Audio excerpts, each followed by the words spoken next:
오늘 요한복음 2장 1절에서 11절까지 가나의 혼인잔치에 대해서 말씀을 같이 나누겠습니다. 요한복음은 2장에서 12장까지 모두 7가지 기적이 있습니다.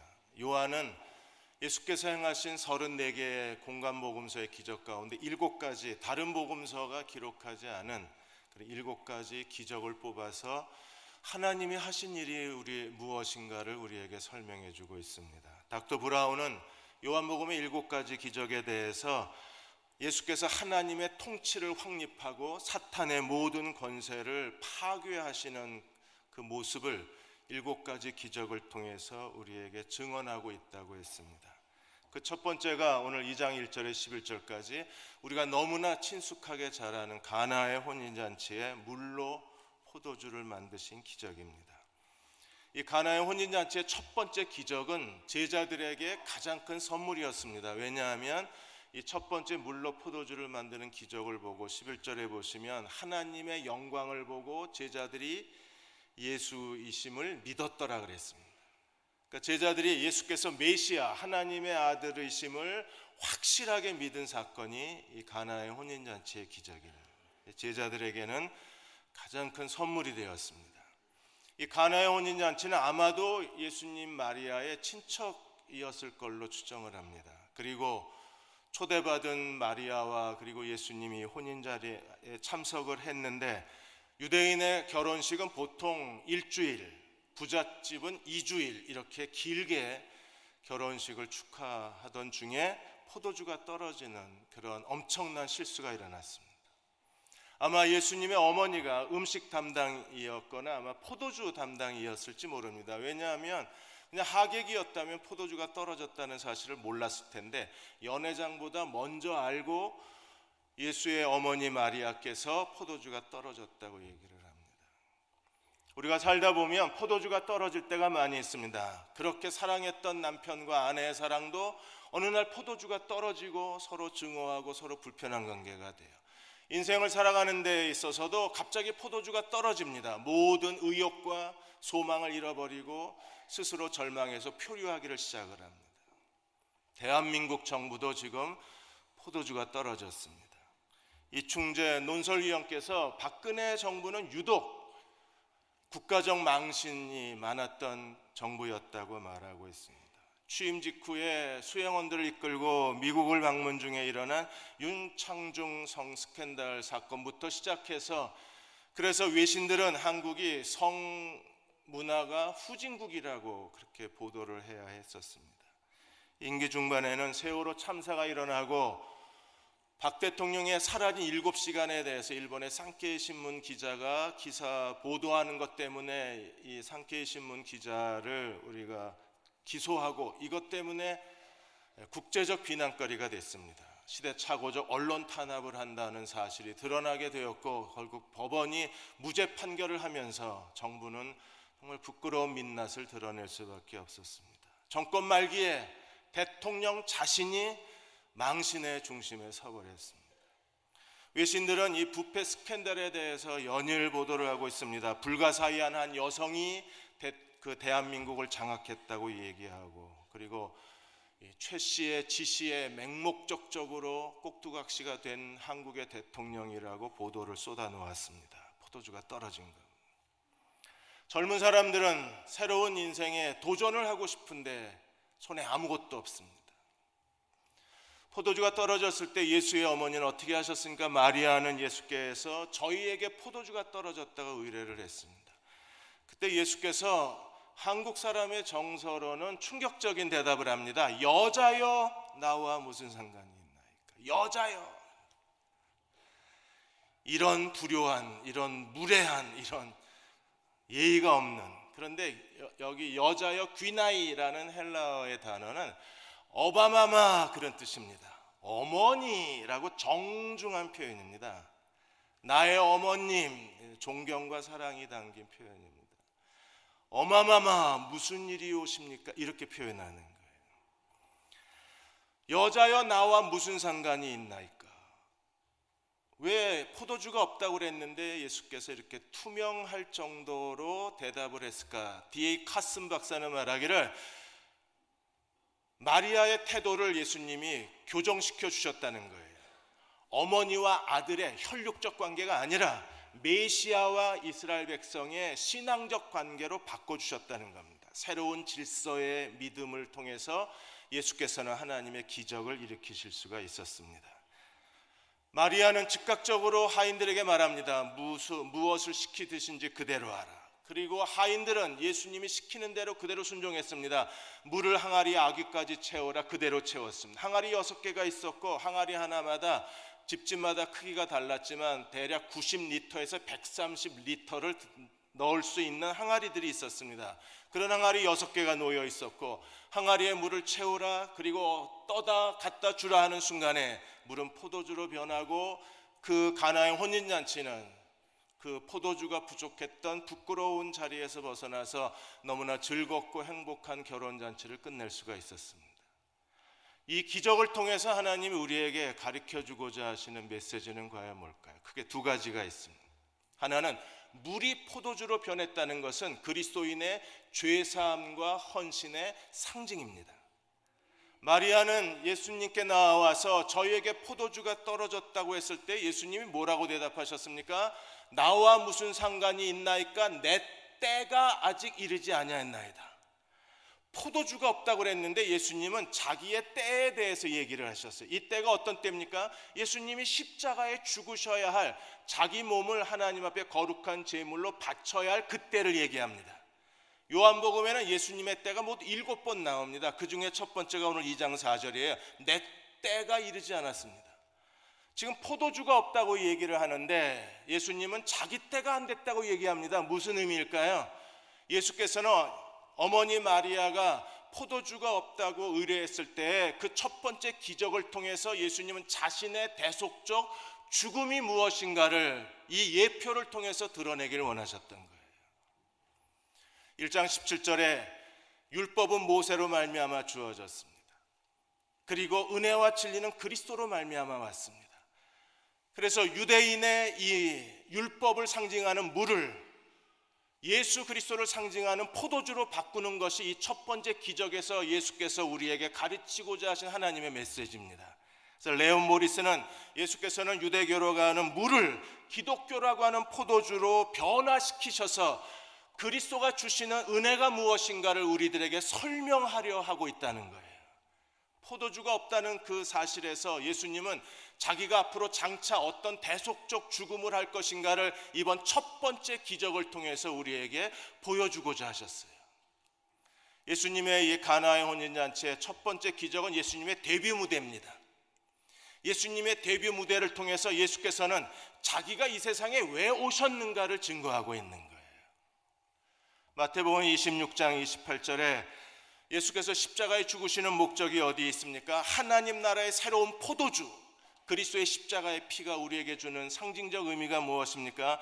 이것은 죄사함을 얻게 하려고 많은 사람을 위하여 흘리는 바 나의 피 곧 언약의 피라 그랬습니다. 예수 그리스도가 십자가에 흘리신 그 피는 언약의 피입니다. 많은 사람들에게 죄사함을 얻게 하는 피예요. 그래서 물과 포도주를 비유하고 있는 겁니다. 우리는 율법이 주는 죄사함과 그리고 그리스도가 주시는 죄사함을 이해할 필요가 있습니다. 구약에서 율법이 주는 물로 정결하게 하는 이 구약의 죄사함은요, 일시적이고 반복적이고 그리고 연속적이어야 됩니다. 한 번에 하나의 죄밖에는 용서할 수가 없는 거예요. 그래서 히브리서 7장 27절에 구약이 율법이 주는 죄사함의 한계에 대해서 이렇게 설명했습니다. 그는 저 대제사장들이 먼저 자기의 죄를 위하고 다음에 백성의 죄를 위하여 날마다 제사 드리는 것 같이 할 필요가 없으니 구약에서는요, 우리의 죄를 속죄하기 위해서 날마다 속죄 제사를 드려야 됐었어요. 매일 속죄 제사를 드리지 않으면 죄의 용서를 받을 수 없었습니다. 그러나 물이 포도주로 바뀌었습니다. 그리스도의 십자가의 죽음을 통해서 어떤 일을 하셨나요? 7장 27절에 이는 그가 단번에 자기를 드려 하나님의 온전한 구원을 이루셨습니다. 예수께서 자기 육체를 화목제물로 하나님께 드려 십자가의 죽으심으로 말미암아 단번에 영원한 속죄를 이루시고 속죄를 끝내셨습니다. 그러므로 이제 신약의 우리는요, 예수 그리스도를 믿음으로 우리의 모든 과거의 죄가 다 용서함을 받고 영원히 씻음을 받고 온전한 구원을 받을 뿐 아니라, 우리가 죄를 범했을지라도 요한일서 1장 9절에 우리가 자기 죄를 자백만 하면 하나님 미쁘시고 의로우셔서 우리의 모든 죄를 용서하시고 모든 불의의 소리를 정결케 하시는 것이 바로 하나님 나라의 새 포도주의 은혜예요. 우리는 그리스도를 믿음으로 말미암아 그리스도의 십자가의 피로 하늘나라의 새로운 포도주로 모든 옛죄가 용서받은 사람들입니다. 그리고 매일매일 우리가 죄를 지을지라도 그리스도의 보혈이 우리를 정결케 하시고 우리를 모든 불의에서 깨끗게 하시는 거예요. 이사야 1장 18절에 여호와께서 말씀하시되 오라 우리가 서로 변론하자. 너희 죄가 주홍 같을지라도 눈과 같이 희어질 것이요 진홍같이 붉을지라도 양털같이 희게 되리라. 아무리 더럽고 추악하고 지저분한 죄를 지었다 할지라도 그리스도의 보혈은 우리의 모든 주홍 같은 죄를 눈처럼 희게 하고 양털처럼 희게 하시는 것이 보혈의 능력입니다. 그러므로 첫 번째 물로 포도주로 변화시킨 이 하나님의 기적은 장차 우리가 어떤 죄 사함을 받을 것인가를 상징적으로 보여주는 거예요. 그리고 진정으로 자기의 더러운 죄가 용서받았다는 걸 온 마음으로 하나님의 은혜와 진리를 깨달은 사람들은 사람들 앞에 겸손할 수밖에 없습니다. 미국의 코넬 대학의 로버트 프랭크 경제학 교수가 능력이 성공을 가져다 주지만 그러나 능력만으로는 성공할 수 없다는 사실을 실험으로 입증해 보였어요. 우리는 능력만 있으면 성공할 줄 알고 자기 능력을 쌓는데 온 힘을 다 기울입니다. 그러나 능력 가지고 성공할 수 없는 경우도 있는 거예요. 능력에 반드시 필요한 한 가지가 있는데 그게 바로 행운이 필요하다는 겁니다. 그래서 로버트 프랭크 박사는 재미있는 실험을 하나 했습니다. 사업 계획서를 두 가지를 썼습니다.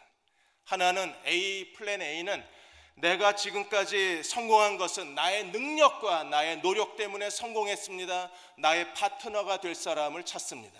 플랜 B에는 똑같은데 맨 끝에 구절만 다릅니다. 내가 성공할 수 있었던 것은 나의 노력과 나의 능력에 최선을 다했지만 그러나 결정적인 때에 나를 도와주는 투자자가 나타나서 그 사람을 만난 행운 때문에 내가 성공했습니다. MBA 출신의 300명의 대학원생들에게 질문을 했습니다. 여러분이 이 두 사람 중에 누구하고 같이 누구에게 투자하겠는가? 그리고 사업을 하는 300명의 사람들에게 플랜 A, 플랜 B 중에 누구에게 투자하겠느냐고 질문을 했습니다. 모두가 다 99.9%가 B를 선택을 했습니다. 내가 노력하고 최선을 다했지만 그 사람을 만나는 행운이 없었으면 오늘의 내가 없었습니다 라고 자기의 부족함을 인정하고 자기를 낮출 줄 아는 사람들은 기꺼이 그 사람하고 같이 사업을 투자하고 파트너가 되겠다고 선택을 한 거예요. 죄사함을 받은 사람들은요 기꺼이 자기를 낮출 줄 압니다. 그리고 죄사함을 받은 사람들은 예수 그리스도를 사랑하는 그 사랑 때문에 주님께 헌신하는 사람들입니다. 율법은 의무 때문에 그렇게 안 하면 심판을 받으니까 전통과 형식과 의무 때문에 억지로 하나님께 순종합니다. 그래서 구약이 실패할 수밖에 없었던 거예요. 그러나 우리는 그리스도께 어떻게 헌신합니까? 그분의 사랑이 너무나 놀랍고 그분의 은혜가 너무나 크기 때문에 우리는 자발적으로 기쁨으로 그리스도의 종이 되어서 그리스도께 헌신하는 겁니다. 예수께서 십자가의 피로 그 하늘나라의 새로운 포도주로 그리스도의 피로 우리를 값주고 사신 내 인생의 새로운 주인이라는 사실을 깨닫는 거예요. 내가 주인이 아니라 주님이 내 인생의 주인이십니다. 그 사실을 깨닫고 우리는 그 사랑에 감격하고 기꺼이 주님의 종이 되어서 어떻게 사나요? 시키는 대로 순종하는 겁니다. 그리스도의 피의 은혜를 깨달은 사람들, 죄사함의 은혜를 깨닫고 그리스도의 피가 주시는 또 다른 은혜를 깨달은 사람들, 예수께서 내 인생의 주인이심을 알고 기꺼이 그리스도께 복종하고 사는 거예요. 이번에 최순실 씨하고 박근혜 대통령하고 관계가 정말 우리를 암담하게 하고 좌절하게 하고 부끄럽게 하고 우리를 낙심시켰습니다. 왜 지배를 당할까? 이 불가사의한 여성에게 왜 박근혜 대통령이 그 오랜 40년 동안, 그 긴 세월 동안에 최태민, 최순실 이 가정의 그 정신적 지배를 받은 이유가 어디 있는가에 대해서 우리는 많이 궁금해합니다. 어저께 그저께 뉴스 보셨죠? 외교적으로도 결례를 범하면서까지 마치 꼭두각시처럼 움직인 것처럼 보이잖아요.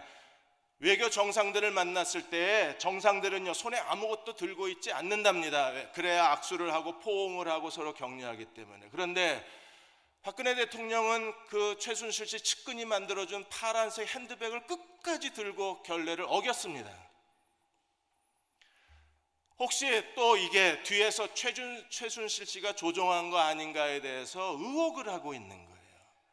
만일에 그랬다면 왜 이렇게 살아야 되나요? 이 일에 대해서 일본의 심리학자 오다카 다카시 박사가 심리 조작의 비밀이라는 책에서 이걸 의존성 인격 장애라 그랬습니다.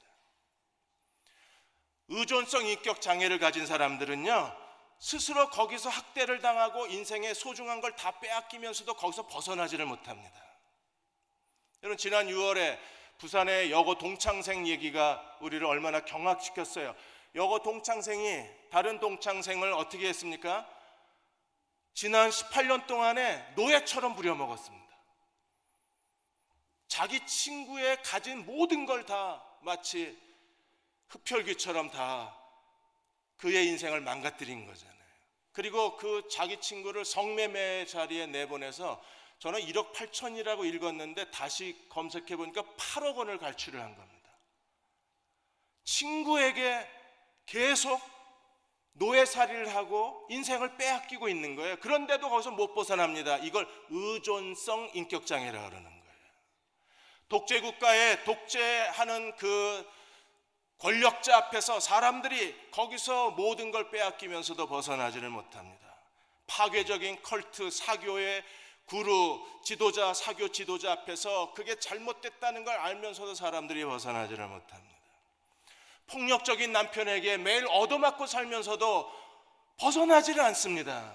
이미 의존성 인격장애에 덫에 걸리면 빠져나올 길이 없는 거예요.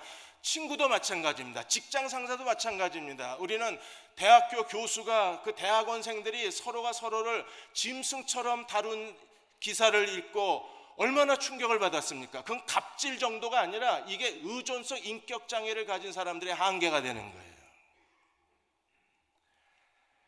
오카다 박사가 서적에서 이렇게 설명하고 있습니다. 구태여 희생할 만한 가치가 없는 사람에게 왜 자기의 전부를 쏟아 넣는가?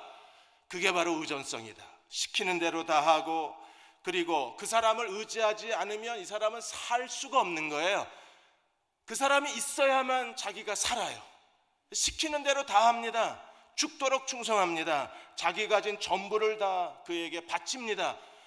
그래야 자기가 살 수 있다는 생각에 사로잡혀 있기 때문에 중요한 결정은 자기가 내리지 못하고 모든 결정을 다 그 의존하는 사람에게 미룬다 그랬습니다. 그런 최순실 씨가 대통령에 대해서 뭐라 그랬습니까? 이것저것 너무 많이 질문을 해와서 귀찮아 죽을 정도라고 얘기 안 해요. 저희는 이 박 대통령의 얼굴을 쳐다보면서 마음이 안타까운 겁니다.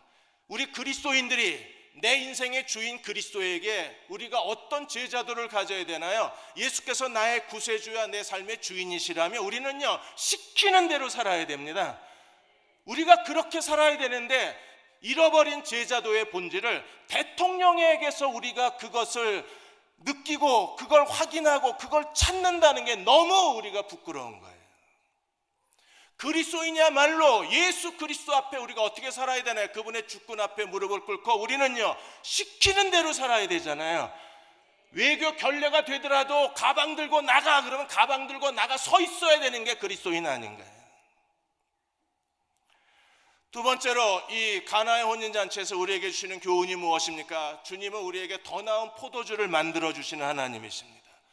포도주는 언제든지 떨어집니다. 가다가 갑자기 삶의 의욕을 잃어버립니다. 갑자기 돈이 필요해집니다. 건강을 잃어버릴 수 있습니다. 삶의 비전을 잃어버립니다. 가다가 길이 없어지기도 합니다. 아무리 기다려도 기회가 찾아오지 않을 때가 있습니다. 그럴 때 우리는 어떻게 해야 되나요? 여전히 하나님은 우리 인생의 설계자이시고 길이 가로막혔을 때 하나님은 언제든지 새로운 진입로를 만들어내실 수 있는 하나님이십니다. 어떻게 그렇게 할 수 있나요?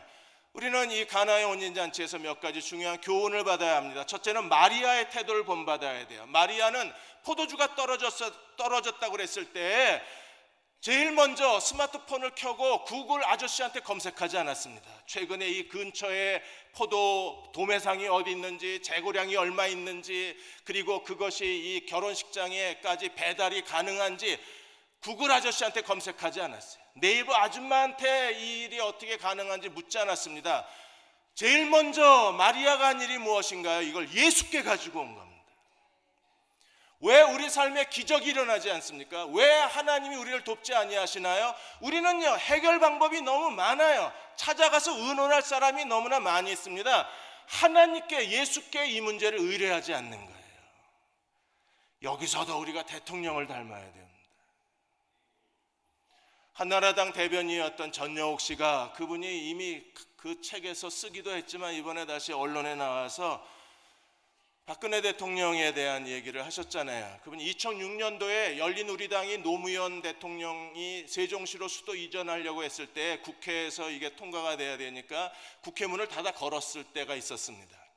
그때 한나라당 대표였던 박근혜 대통령께서 얼굴이 파랗게 질려서 이 문제를 어떻게 해결해야 될지 모르고 쩔쩔매고 계셨대요. 그 주변에 한나라당의 박근혜 대통령을 도와줄 수 있는 정책적 참모도 있었고, 그리고 정치적 두뇌를 가진 사람들이 옆에 있었는데도 그들에게 묻지 못하고 혼자 쩔쩔매더랍니다. 그래서 전여옥 씨가 박근혜 그 대표한테 얘기를 했답니다. 전화하라고. 근데 얼른 뒤로 가서 전화를 한대요. 전여옥 씨가 그걸 몇 번인가 본 거예요. 무슨 일이 있으면 가서 전화를 하고 와서 얘기를 하는 겁니다. 누구에게 전화했겠습니까? 그 불가사의한 여자한테 전화를 했겠죠. 그래서 왜 그러냐고 물어봤더니 대통령이 그때 한나라당 대표께서 그러시더랍니다. 꿈에 어머니가 나타나서, 유경수 여사가 나타나서 무슨 어려운 일이 생기면 최태민 목사하고 상의하라고 꿈에 어머니가 얘기를 했대요. 그때부터는 무슨 일만 생기면 전화를 하는 겁니다. 여러분도 꿈을 꾸십시오. 그리고 하나님의 음성을 들으십시오. 얘야, 무슨 어려운 일이 생기면 예수와 내 아들 예수랑 의논해라. 들으셔야 돼요. 우리가 주님께 아무것도 의뢰하지 않기 때문에 예수님은 우리를 아무것도 도와주실 수가 없는 거예요. 그리고 마리아가 한 두 번째 말이 무엇입니까? 2장 5절에 하인들에게 말하기를 무슨 말씀을 하시든지 그대로 하라. 시키는 대로 해라. 여러분, 우리가 예수께 대해서 시키는 대로 하는 사람이어야 돼. 그게 제자도입니다.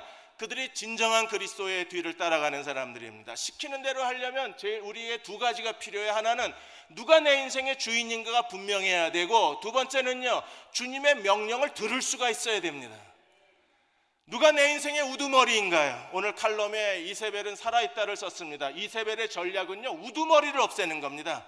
우두머리를 자기 편으로 만들거나, 우두머리를 무력하게 만들거나, 우두머리를 쓸모없게 만들어서 우두머리를 제거하는 게, 그게 이세벨의 전략입니다.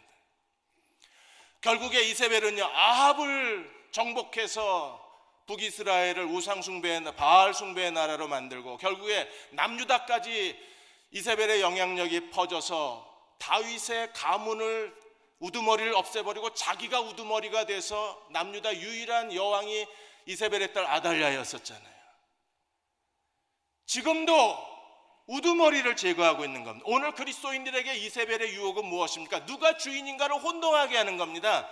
내가 내 인생의 주인이 아니라 그리스도가 내 인생의 우두머리이셔야 돼요. 이걸 잊어버리면 안 됩니다. 근데 우리는 자꾸 이걸 잊어버리고 어떤 문제가 생기면 내가 해결하려고 하고, 내가 모든 문제의 방법을 찾아내고, 내가 책임져야 되는 걸로 아는 거예요. 우두머리는 내가 아니라 그리스도이심을 잊지 마셔야 합니다. 예수께서 우두머리가 되신 우리는 매일 주님으로부터 지시를 받아야 합니다. 그래서 아침 경건의 시간이 필요한 거예요. 여러분이 매일 복 있는 사람을 읽고 성경을 묵상하고 기도하면서 오늘 내 인생의 주인이신 그리스도가 내게 하시는 지시의 말씀을 내가 들어야 합니다. 명령을 들어야 순종할 거 아니에요. 하나님이 내게 뭘 원하시는지를 알아야 시키시는 대로 우리가 할 거 아니에요. 그래야 하나님의 기적이 일어날 수 있잖아요. 하나님이 내게 가르치실 때 이것을 성령의 기름 부으심이라고 얘기합니다. 요한일서 2장 27절에 오직 그의 기름 부으심이 모든 것을 너희에게 가르치시리라, 모든 것을 가르친다 그랬습니다. 목사가 설교하기 위해서 성경 본문을 읽을 때에만 기름 부으심이 있는 게 아니에요. 여러분들이 사업을 할 때, 사업에 새로운 아이디어가 필요할 때 성령의 기름 부으심이 새로운 아이디어를 주고 새로운 전략을 주고 새로운 기회를 만들어주는 겁니다. 부모가 자녀를 양육할 때에 성령의 기름 부으심이 있으면 세상 방법으로 아이를 키우지 않고 우리가 하나님 방법으로 아이를 키울 수 있습니다. 교사도 의사도 다 우리는요 성령의 기름 부으심이 필요한 사람입니다. 그래서 하나님이 우리에게 새로운 일을 가르쳐 주시고 하나님이 가르쳐 주신 일 순종할 때에 오늘도 기적은 일어나는 거예요. 이디오피아의 아디스 아바바에 베자 인터내셔널 교회가 있습니다. 이 교회가 특별한 것은 그 교회의 지도자들이 전부 하나님을 의지하고 비전에 사로잡힌 사람들이라는 공통점이 있습니다. 이 지도자들은 일주일에 하루를 같이 모여서 금식하고 기도하며 하루를 보내고 성령의 기름 부으심을 찾습니다. 그 지도자 그룹 중에 여의사 한 분이 계셨는데 이분이 하나님 앞에 기도하다가 성령의 기름 부으심에 임했습니다. 대도시에 몇 개의 병원이, 낡은 시설의 병원이 있고, 그리고 저 시골에 가면 의료 혜택을 전혀 못 받는 거예요. 이걸 어떻게 해결해야 되나? 그러다가 성령의 기름 부으심이 임하고 뜻을 같이 하는 사람들과 더불어 아프리카 동맹을 만들었습니다. 이 동맹을 통해서 그 이디오피아 전역에 보건소 같은 작은 의료 시설을 세우는데 자기네들 그 정부에 돈이 없으니까 이 의료 아프리카 연맹을 통해서 선진국에 도움을 구하고 선진국 의료 단체에게 도움을 구해서 그걸 지금 전국적인 프로젝트로 진행하고 있는 거예요. 이게 자기 머리에서 나온 게 아니라 성령의 아이디어입니다. 부동산 개발업자 한 분이 계십니다. 이분이 기도하다가 이디오피아를 좀 더 부강하게 만들고 이디오피아의 모든 국민들이 행복하게 할 수 있는 방법이 무엇일까를 찾다가 자기가 부동산 개발업자로서 자기의 하나님의 기름 부으심을 찾았어요. 동아프리카 지역에 PGA를 할 수 있는 최신 시설의 골프장이 없다는 사실을 알고 동아프리카 최초로 PGA 수준의 골프장을 만들기 시작했습니다. 돈이 있나요? 아니요. 국제 이미 PGA 각 나라에 있는 PGA, 미국에 있는 PGA 골프장을 운영하는 단체에게 연락을 해서 그들이 공동 투자하게 만들었습니다. 돈 한 푼 안 들이고 PGA 수준의 골프장을 세우는 거예요. 이런 골프장이 세워지면 주변에 위락시설이 늘어나고 관광객이 더 늘어나고 그러면 일부 사람들은 정말 큰 혜택을 받을 수 있는 거잖아요. 성령의 기름 부으심입니다. 우리가 하나님과 날마다 교제하기를 전심을 다해 힘써야 되는 이유가 여기 있는 거예요. 그리고 성령이 가르쳐 주는 대로 순종만 하면 지금도 기적은 일어나요. 우리가 나라를 위해서 해야 될 일이 무엇입니까? 이미 하나님은 우리에게 명령하셨고 우리가 시키는 대로 하기만 하면 됩니다. 디모데전서 2장 2절과 3절에서 이미 하나님이 이렇게 우리에게 명령하셨습니다. 임금들과 높은 지위에 있는 모든 사람을 위하여 기도와 도구와 간구를 하나님께 드려라. 임금을 위해서 기도해라. 위에 있는 지도자를 위해서 기도해라. 왜 우리가 그렇게 해야 합니까? 이는 우리가 경건함과 단정함으로 고요하고 평안한 생활을 하려 함이라. 경건함, 단정함, 고요함, 평안함 우리가 잃어버린 거잖아요. 다음 세대에 우리는 이걸 물려줄 자격이 없는 사람이 돼버린 겁니다. 정말 시끄럽고 볼품없고 초라한 나라의 미래를 젊은 사람들에게 남겨놓았으니까. 우리가 왜 위에 있는 지도자들을 위해서 기도해야 되나요? 오늘 3절에 이것이 우리 구주 하나님 앞에 선하고 받으실 만한 것이라 그랬습니다. 토요일마다 촛불을 밝히고 있습니다. 평화적 시위를 하고 있습니다. 중고등학교 학생들까지 나왔습니다. 대전에서도 둔산동에서 이 시국 시위가 있었습니다. 중고등부 학생들이 나왔습니다. 어떤 부모는 갓난아이 그리고 초등학교 애를 데리고 시국의 행렬에 같이 동참했습니다. 나중에 아이들이 부모한테 도대체 부모는 뭐 했냐고 질문하는 게 두려워서 애들을 데리고 나왔다고 했습니다. 토요일마다 촛불이 밝혀질지 모릅니다. 우리는 어떻게 해야 되나요? 여러분 금요일 날 우리가 모여서 기도의 촛불을 밝힙시다. 정말 무릎 꿇고 이 민족의 죄를 회개하고 우리가 함께 기도합시다. 그럼 하나님이 우리를 긍휼히 여기셔서 하나님이 물로 포도주로 바뀐 것처럼 새로운 기적을 행해 주실 거라고 우리가 기대할 수 있지 않을까요? 예수께서 포도주 기적을 일으키시는데 포도가 필요한 게 아니었습니다. 야, 포도 사오면 내가 포도주 만들어줄게. 그렇게 하지 않으셨어요. 포도 사와서 1톤 트럭에 포도 사와서 사람들 다 포도를 으깨 놔라. 그러면 내가 1시간 만에 숙성시켜서 포도주로 만들겠다. 그렇게 말씀하지도 않으셨습니다. 주님은 어떻게 하셨어요? 그냥 항아리에 담아있는 물을 가지고 얼마든지 화학 분자를 변화시켜서 물리학으로 도저히 설명할 수 없는 일을 포도주로 바꿔놓으셨잖아요. 어떤 때 내가 물처럼 느껴집니다. 정말 별 볼 일 없고 무능하고 한심한 존재입니다. 그러나 그런 물로 포도주로 바꿔주신 예수님이라면 우리 무능한 우리를 얼마든지 하나님 나라의 영광의 사람으로 바꿔주실 수 있지 않을까요? 죄인을 성자로 바꾸시고 오네시모 도둑놈을 바울의 동역자로 물로 포도주로 바꾸어내신 분이라면 그분이 우리도 바꾸어내실 수 있지 않을까요? 여러분의 배우자가 어쩌면 물처럼 정말 여러분의 마음에 실망만 주는 사람일 수도 있습니다. 그러나 주님의 기적이 일어나면 그는 그 어떤 세상 사람이 만들어 놓은 포도주보다 더 맛있는 포도주가 되지 않을까. 여러분의 자녀를 보고 여러분들이 스스로 자녀들에 대해서 낙심할지도 모릅니다. 저기 가서 사람 노릇을 할까 그렇게 한숨을 쉬실지도 모릅니다. 그러나 예수께 맡기기만 하면, 주님이 변화시키기만 하면 이 세상에 그 누구도 만들 수 없는 가장 값비싼 가장 맛있는 포도주로 주님은 바꾸어내실 수 있는 분이신 거예요. 내셔널 커뮤니티 교회에서 어느 날 배터슨 목사가 설교를 하고 성령의 감동을 따라서 이적을 경험하기 원하는 사람은 강대상 앞으로 나오라 그랬습니다. 한동안 사람들이 앞으로 나오지 않았습니다. 그러다 한참 있다가 한 여자가 천천히 걸어 나오자, 그리고 사람들이 그 여자를 쳐다보고 사람들이 뒤따라 나오기를 시작을 했습니다. 제일 먼저 나온 여자를 이 배터슨 목사가 자기가 중보 기도를 해주었어요. 무엇 때문에 기도를 원하는가, 어떤 기적이 필요한가. 이분은 아프리카 콩고에서 고아원 사역을 하시는 선교사입니다. 콩고에 지금 60여 명의 고아들이 있고 그 고아들을 수용할 수 있는 시설을 짓기를 원하는데 한 15,000달러가 필요해서 미국에 지금 모금을 하러 왔다가 이 교회에서 예배를 드리게 된 거예요. 그래서 배터슨 목사가 기도하는데 성령의 기름 부으심이 임한 겁니다. 기도만 하지 말고 직접 도와줘라. 그래서 기도회가 끝난 다음에 나가서 광고를 했습니다. 아프리카 콩고에 고아원 60명이 있고 시설을 지어야 하는데 15,000달러가 필요합니다. 이미 예배가 거의 끝나고 헌금도 했는데 다시 광고를 한 거예요. 그러자 사람들이 수첩을 꺼내서 그 수표책을 꺼내서 수표를 썼습니다. 그 교회에서 그날 5,000달러가 모였어요. 그 다음 주일날 그 르네 보고 기다리라고 그러고 그 다음 주일날 이 내셔널 커뮤니티 교회는 멀티 사이트 교회입니다. 다른 사이트 교회에 가서 똑같은 간증을 하고 이분이 르네인데 고아원 사역을 하는데 15,000불이 필요한데 지금 5,000불이 모였다. 여러분이 오늘 이분을 위해서 헌금해 주기 바란다. 그래서 그 교회에서 12,000불이 나와서 17,000불이 일주일 만에 17,000불이 거쳤어요. 르네가 간증합니다.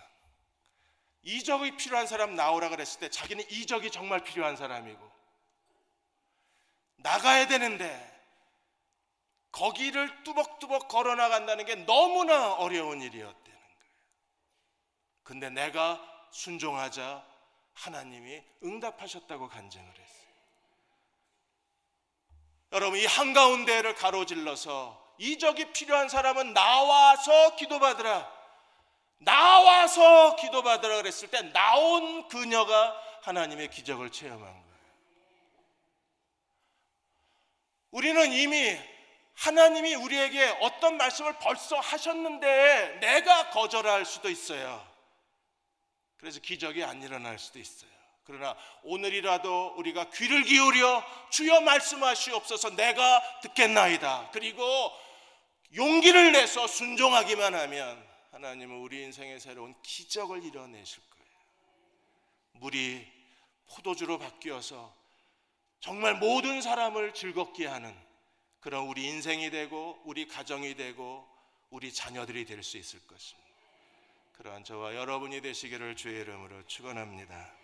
우리 다 일어나셔서 370장 1절하고 4절 부르겠습니다. 주 안에 있는 나에게 1절하고 4절 부르시고 기도하고 축도하겠습니다.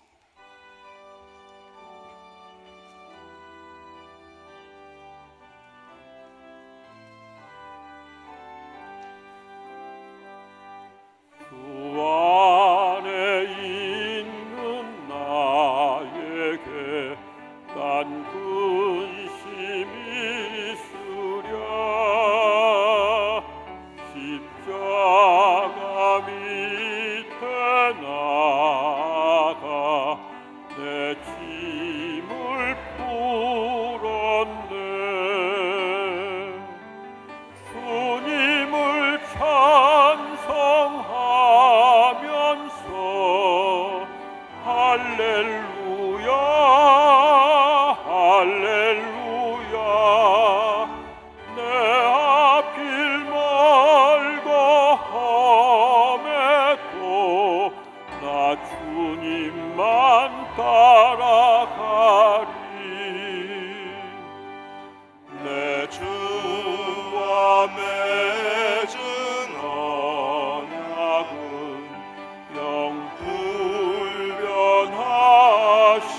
영불변하시니 그 나라 가기까지는 늘 보호하시네. 주님을 찬송하면서 할렐루야 할렐루야. 내 앞길 멀고 험해도 나 주님만 따라가리.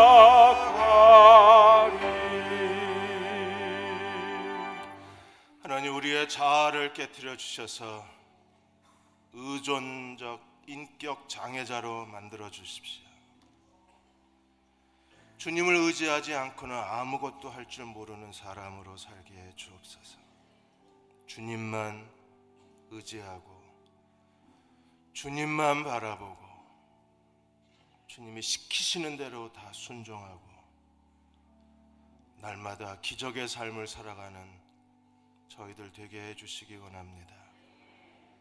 우리는 아직도 내가 내 인생의 주인이 되어서 비틀거리고 제대로 해낼 줄을 모르면서 쩔쩔매고 해결할 방법도 없으면서 한숨만 쉬고 있습니다. 주여, 나를 십자가에 못 박으시고 의존성 인격 장애자로 만들어 주셔서 주님만 의지하게 하여 주옵소서. 주여, 말씀하시옵소서. 내가 순종하겠습니다. 그리고 기적의 삶을 살겠습니다. 주여, 내 귀를 열어 주의 음성을 듣게 하여 주시고 순종하게 하여 주옵소서. 우리 다 같이 함께 통성으로 같이 기도하겠습니다. 하나님, 우리의 자아를 꺾어주시기 원합니다. 우리의 자아를 십자가에 못 박아 주옵소서. 나는 죽고 그리스도만 살게 하여 주옵소서. 나는 죽고 그리스도만 살게 하여 주옵소서. 나는 죽고 그리스도만 살게 하여 주옵소서. 오 하나님, 이세벨의 유혹을 따라 우리가 자기를 높이고 살지 않게 하여 주시고 성령을 따라 그리스도만 높이고 사는 종들이 되게 해 주시기 원합니다. 하나님, 믿음으로 살기 원합니다. 믿음을 가르쳐 주옵소서. 주여, 우리에게 믿음을 가르쳐 주옵소서. 의존성 인격 장애자로 만들어 주셔서 주님 의지하지 않고는 아무것도 할 줄 모르는 사람이 되게 주시기 원합니다. 오, 내게 말씀하여 주옵소서. 내가 순종하긴 내게 가르치소서. 내가 행하리이다. 내게 명령하여 주옵소서. 내가 순종하겠습니다. 하나님, 그렇게 만들어 주시옵소서.